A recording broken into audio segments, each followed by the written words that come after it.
ఏమండి ఒక రూపాయి ఇవ్వరా? ఏం జరిగింది? ఏం జరగాలి?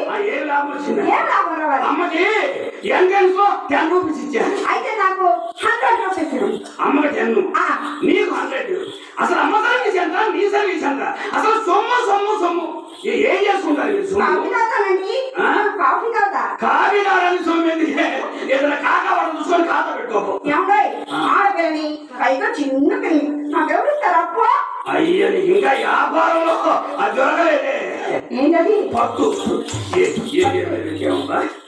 మీరే జేబులో పెట్టుకోండి. పోలూరు రామరెడ్డి గారు పెద్దలు పూజలు కళాభిమానంతో నన్ను నా కళాభివృద్ధిని కాంక్షిస్తూ 100 రూపాయలు కానుక ఇస్తున్నారు. వారికి నా హృదయపూర్వకమైన ధన్యవాదాలతో పాటు ఆ నాగార్పమ్మ తల్లి ఆశీర్వాదం వారికి వారి కుటుంబానికి మెండుగా ఉండాలని ఆ దేవదేవిని మనసారా ప్రార్థిస్తూ కోరుకుంటున్నాను. ఇవ్వండి.